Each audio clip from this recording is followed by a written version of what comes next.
فلاں کیا بناؤں تمہارے لیے. شوہر کو لگا حکیم صاحب کی دوائی تو بہت کام کی ہے، بہت کام کی ہے. 3 دن کے اندر مزاج بدل دیا. گولی میں کھا رہا ہوں، اثر بھی بیگم کو ہو رہا. پھر اس کے بعد حکیم صاحب کے پاس پیسے پورے لے کر کے گئے. کہا کہ 3 دن میں ہی گولیاں بہت اثر دکھائی ہیں، 40 دن کے کورس میں پتہ نہیں اور کیا ہونا ہے. آپ پورے پیسے لے لیں، آپ کا بڑا احسان ہے. گھر شانت ہو گیا. میری بیوی میری محبت میں پاگل ہے، جو میری مرضی ہے وہ کرنے کو تیار ہے. حکیم صاحب سے پوچھا کہ اتنا لاجواب علاج آپ کے پاس آیا کیسے؟ کون سی جڑی بوٹیاں ہیں، کون سے پہاڑ سے لے آئے ہو؟ حکیم صاحب نے کہا بیوقوف، کچھ نہیں، میدے کے آٹے کی گولیاں ہیں، کچھ بھی نہیں ہے اس کے اندر. میدے کے آٹے کی گولیاں بنا کر، بات صرف مجھے اتنی علاج کرنا تھا کہ دونوں میں سے کسی ایک کا منہ چھپ ہو جائے، علاج ویسے ہی ہو جائے گا. ان حکیموں نے حکمت کے ذریعے سے جو علاج کیا، یہ لطیفہ نہیں ہے، یہ اکثر زندگیوں کی حقیقت ہے. میں تمہیں ہنسانے کے لیے کوئی لطیفہ نہیں بولنا چاہتا، بلکہ زندگیوں میں داخل ہو کر کے دیکھو کہ یہ ابتدا صرف جواب در جواب، جواب در جواب سے ہوتی ہے اور طلاق تک پہنچتی ہے. کتنوں کو جا کر ہم نے کورٹ میں دیکھا ہے، ایک طرف شوہر ایک طرف بیوی ہے، ایسے لوگوں کے سامنے سر جھکائے کھڑے ہیں انصاف کے لیے. یہ زندگیاں کیوں اس طرح سے ناکارہ ہو گئیں؟ اس کی وجہ یہی ہے کہ انا آ گئی، غرور ہے، تکبر ہے. قرآن کے اس فرمان پر عمل کرو. اللہ تعالیٰ نے فرمایا اگر اصلاح کا ارادہ ہے دونوں کا تو اللہ دونوں کے دلوں میں خود محبت پیدا فرمائے گا. یوفق اللہ بینہما، اللہ فرماتا اللہ ان دونوں کے دلوں میں محبت خود پیدا کرے گا. اللہ کریم جوڑوں کو سلامت رکھے. تفسیر جو اصل بات عرض کرنی تھی وہ رہ گئی، اتنی بات عرض کر دوں. مصطفیٰ کریم صلی اللہ تعالیٰ علیہ وسلم کے متعلق قرآن کی یہ آیت آئی ہے، فلا وربک لا یؤمنون حتی یحکموک فیما شجر بینہم. اے رسول، قسم تمہارے رب کی، وہ شخص مومن ہو ہی نہیں سکتا جو اپنے جھگڑوں میں آپ کو فیصل نہ سمجھے. حضور کو اگر کوئی فیصل نہیں مانتا، حضور کو اگر کوئی حکم نہیں مانتا، تو قرآن کہہ رہا وہ شخص مومن ہی نہیں ہے، مومن ہی نہیں ہے. کئی لوگوں کو ایسے ہم نے دیکھا ہے، کہتے ہیں ایسی ہم شریعت نہیں مانتے، ہاں ہم یہ حدیث قرآن نہیں مانتے. نعوذ باللہ، یہ جملہ کفریہ ہے، کافر ہو گئے، اسلام سے نکل گئے کسی نے اگر ایسا کہا. بلکہ یہ کہو چاہے دنیا ادھر کی ادھر ہو جائے، ہم مانیں گے تو میرے رسول کا فیصلہ مانیں گے. ہاں، منافقین کے متعلق یہ کہا گیا ہے کہ وہ رسول کا فیصلہ نہیں مانتے، اپنی طبیعت کا مانتے ہیں. اللہ تعالیٰ انہیں ہدایت عطا فرمائے. آج ایک یادگار ہمارے لیے سال کا ایک دن ہے کہ 3 رمضان المبارک کو خاتون جنت سیدہ کائنات سیدہ فاطمۃ الزہرا سلام اللہ علیہا کا یوم وصال ہے. وہ دختر رسول، نور نظر رسول، مصطفیٰ کریم صلی اللہ تعالیٰ علیہ وسلم کے دربار کی وہ لاڈلی بیٹی، جن کے متعلق بزرگوں نے لکھا ہے کہ اگر کسی کو کبھی کوئی دعا قبول نہ ہوتی نظر آئے تو سیدہ فاطمۃ الزہرا کا وسیلہ لے کر دعا کرے، مولا دعا قبول کرے گا. ہاں، اس خاتون جنت کا آج یوم ہے، ان کا دن ہے. فاتحہ خوانی کا بھی اہتمام ہے، اور ہم آج کی اس تفسیر کے بعد اس خاتون جنت کی بارگاہ میں خراج عقیدت پیش کرتے ہوئے ان کے وسیلے سے اللہ کی بارگاہ میں دعا بھی کرتے ہیں، مولا اس سیدہ کائنات کے صدقے و توسل ہم سب کو عزتوں سے اور رحمتوں سے نوازے. اور کتنی اہم بات ہے، کتنی فضیلت کی بات ہے کہ آج ہم نے سورہ نساء تلاوت کی ہے، سورہ نساء عورتوں کے نام سے، اور سیدہ فاطمہ کو سیدۃ نساء العالمین کہا میرے آقا نے کہ ساری دنیا کی عورتوں کی سردار کا نام فاطمہ ہے.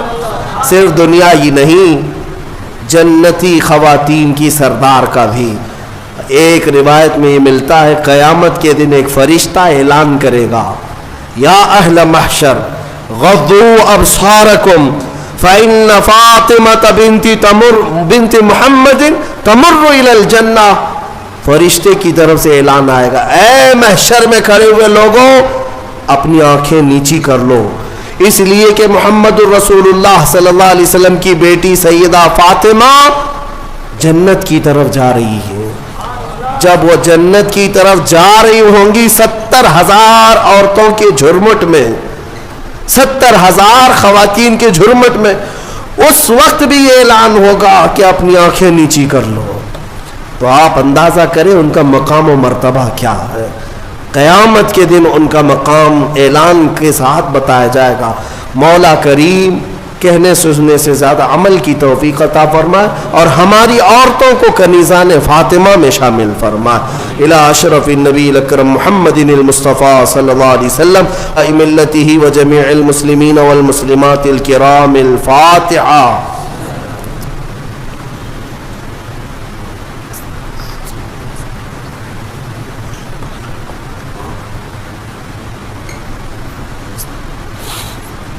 یا اللہ یا رحمان یا رحیم دل مارا کن مستقیم بحق ایاک نعبد و ایاک نستعین.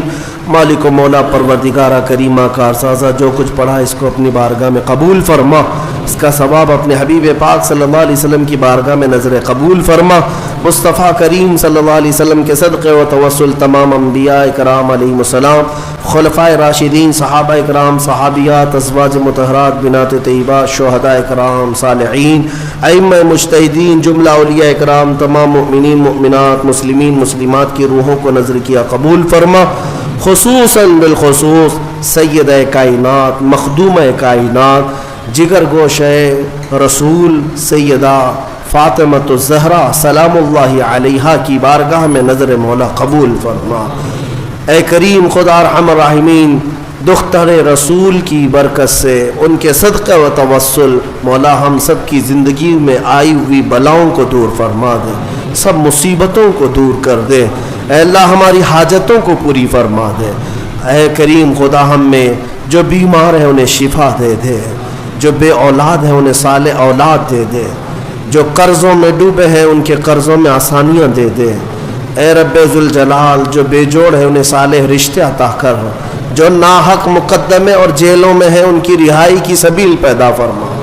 اے کریم خدا ارحم الراحمین ہم کو گناہوں کے مرض سے شفا عطا فرما.